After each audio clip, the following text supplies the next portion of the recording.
నమస్తే అమ్మా అందరికి. నమస్కారం. ఏంటమ్మా ఎవరెవరు ఉన్నారు ఇంట్లో? ఇద్దరు కొడుకులు ఉన్నారు సార్. ఆడబిడ్డ ఉంది. ఇద్దరు కోడళ్ళు ఉన్నారు. ఇంకా తమ్ముడు ఉంది. ఎంతమంది మొత్తం?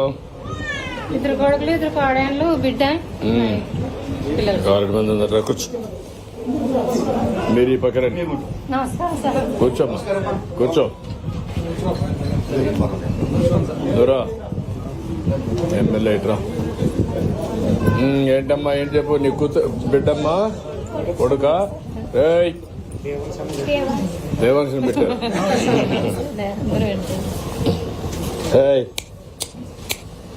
అర్జుడు నీ పేరేంటి?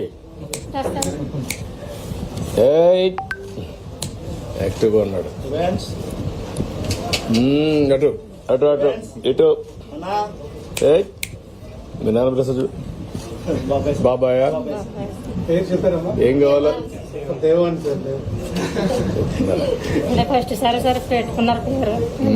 ఓకే అమ్మా కూర్చోండి, తీసుకో కూర్చోండి. ఫ్యామిలీ మెంబర్స్ అంతా రండి. రాయా నువ్వు కూడా రా. నువ్వు రామ్మా, నువ్వు కూర్చోమ్మా. నువ్వు కూర్చో ఇట్లా. నువ్వు రా. నువ్వు అబ్బాయివా? పెద్ద అబ్బాయివా? నువ్వేం చేస్తావమ్మా?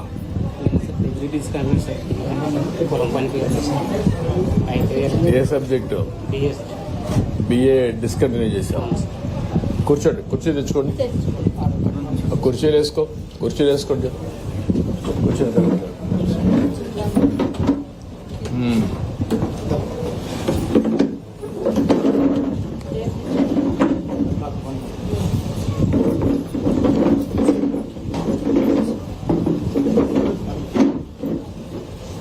రమ్మా కూర్చో.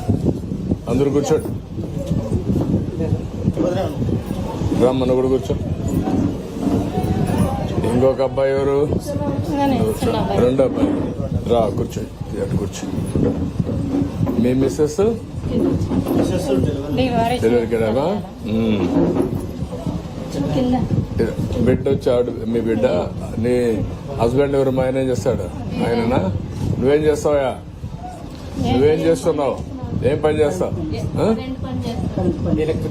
ఎలక్ట్రికల్ వర్క్ చేస్తావా? ఎక్కడ? ఇక్కడేనా? ప్రైవేట్ లో చేస్తావు? ఎక్కడ చేస్తావు? అక్కడ చేస్తావు. ఎంత పని దొరుకుతుంది? పని ఉంటుందా? ఎన్ని రోజులు మరి పని చేసే లాభం ఏంటి?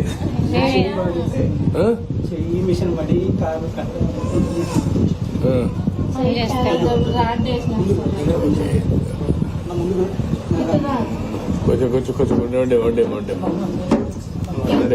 వండే అప్పుడు మిల్లులో పడినది కదా మిషన్ కింద.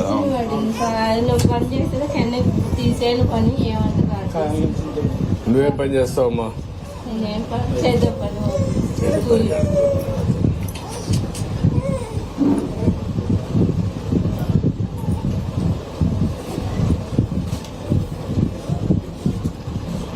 భర్త క్యాన్సర్ చనిపోయాడమ్మా 2012లో.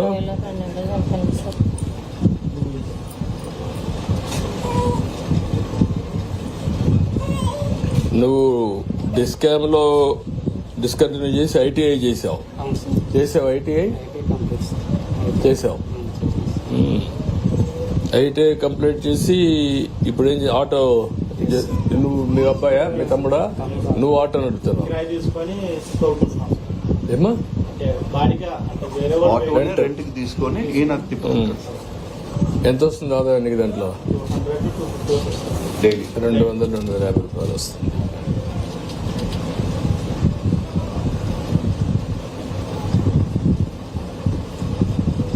ఏం పంట వేస్తామో? ఓం పంట వేస్తారా? శనగలు. ఉల్లిగడ్డలు వేసిన సార్. 3 ఏళ్ళు ఉల్లిగడ్డలు వేసిన ఏం పంట రావడం లేదు సార్. ఇప్పుడు శనగలు వేసుకుంటాం సార్. ఇప్పుడు వర్షాకాలం వస్తే శనగలు వేస్తాం సార్. ఇప్పుడు నీకు పెన్షన్ ఇచ్చాం, విడో పెన్షన్ ఇచ్చాం, వితంతు పెన్షన్ ఇచ్చాం. 4,000 రూపాయలు వస్తుంది కదా? 4,000 రూపాయలు వస్తుంది సార్. ఫస్ట్ సార్ నాకు 2,000 రూపాయలు నుంచి ఏమున్నప్పుడు 2,000 రూపాయలు పెన్షన్ ఇచ్చింది. మరి తర్వాత మరి 10,000 వచ్చిన సీఎం అయిన తర్వాత నాకు 4,000 ఇస్తున్నా సార్. నువ్వు నామినేషన్ చేసినాడు కూడా 7,000 కలిపి ఇచ్చిన సార్. నాకు చాలా సంతోషంగా ఉంది సార్. అదేమ్మా నాకైతే చాలా సంతోషం సార్. మరి సీఎం కావాలి సార్. నువ్వు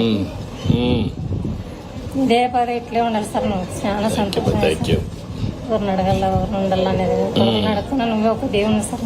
ఇప్పుడు మీ కుటుంబం ఎప్పుడు నువ్వు పెద్ద కొడుకు కదా, నువ్వు ఐటీఐ చేసే కదా, అందరూ ఆలోచించుకున్నారు ఎట్లా పైకి వస్తారని ఆలోచించావా?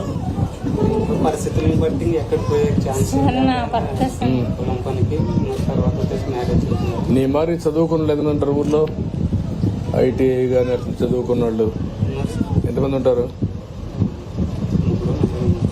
అంతేనా? ఇంత పెద్ద ఊర్లో ఇంకా ఎక్కువ ఉంటారు కదా. వేరే కళ్ళు బెంగళూరు అట్లా హైదరాబాద్ అట్లా కొట్టొచ్చారు. మన ప్రస్తుతానికి వచ్చి మన ఊర్లో వచ్చేసి నిరుద్యోగులు 4-5 మంది వచ్చారు. ఇంకా ఉన్నారు మీ ఊర్లో చాలా మంది ఉన్నారు కుర్రాడు.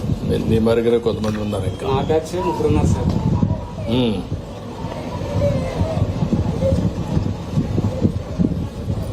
ఏదో ఒక అవుట్సోర్సింగ్ చూసుకున్నామని అనుకుంటున్నాను. ఏమ్మా? ఏదైనా అవుట్సోర్సింగ్ జాబ్ వచ్చి అవుట్ సోర్సింగ్ బయట ఆడడానికే. అందరూ మేము ఒకటే చోట ఉన్నాం సార్. అంటే జిల్లా పరిషత్ కదా సార్, కొంచెం కట్టుకోలేని పరిస్థితులు ఉన్నాయి. అందుకని స్థలం అయితే మనకు ఉంది, కట్టుకోలేని స్తోమత ఉంది. స్థలం ఉందా? స్థలం ఉంది. ఇంటి జాగా ఉందా? ఇంటి జాగా ఉంది సార్. అంటే పేపర్లు కూడా ఉన్నాయి సార్. ఉన్నాయి, కట్టుకునే స్తోమత అయితే లేదు. ఇల్లు ఇస్తే కట్టుకుంటారు.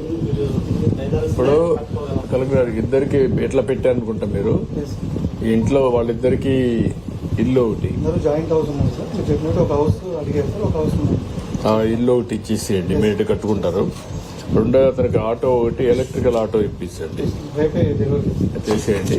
అతను ఆపరేట్ చేసుకుంటారు, కొంత డబ్బులు సంపాదించుకుంటారు. మీరు కూడా ఆలోచించండి. మా ఇంట్లో అందరూ కూర్చొని ఏం చేయాలని ఆలోచిస్తే నేను చెప్తారు కలెక్టర్ కూడా. నువ్వు కూడా ఇంట్లో కూర్చొని పని చేయడానికి అవకాశం ఉంటే, నువ్వు కొంత స్కిల్ నేర్చుకుంటే అలాంటివి చేస్తే ఇంకొంచెం ఆదాయం ఎక్కువ సంపాదించుకోవచ్చు. నువ్వు చదువుకోలేదమ్మా? నువ్వు 5వ తరగతి చదువుకున్నావా? మీద పరిస్థితి సార్. నాకు చదివించుకునే సోమతి లేక ఆయనకు 15 లక్షలు పెట్టుకుంటాను సార్. నన్ను హైదరాబాద్ హాస్పిటల్ అతల్లో తిరిగి వచ్చి నాకు తిప్పలు పడిన సార్. నేను గమనిస్తున్నాను చాలా మీద పరిస్థితి నాకు. చూద్దాం ఏం చేయాలని ఆలోచిస్తున్నా. మీ అందరికీ నేను చూస్తాను. చూసి ఈ 4 ఎకరాలు బాగుంది కదా, వీళ్ళని ఇంకొంచెం నెక్స్ట్ లెవెల్ తీసుకుపోవడానికి కనీసం వాళ్ళ పిల్లలు వాళ్ళందరూ కూడా ఏం చేయగలుగుతారు కొంచెం వర్కౌట్ చేయండి. Family as a unit. ఉండేది ఒక 4 ఎకరాల 2 సెంట్ల భూమి ఉంది. అతను ఐటీఐ చేశాడు. అతను బీకామా 10th క్లాస్ చేసి ఇంటి దగ్గర ఉన్నాడు. ఈ 5-6 మందిని ఎట్లా మీరు డెవలప్ చేస్తారు అన్నది కదా ఒకసారి వర్కౌట్ చేయండి. మీరు డాక్రా సంఘాలు లేరమ్మా? మీరు డాక్రా సంఘం కాదు, డాక్రా సంఘంలో మెంబరా మీరు? సంఘంలో ఉన్నారా? పొదుపులో ఉన్నారా? మీ సంఘంలో ఎంత డబ్బులు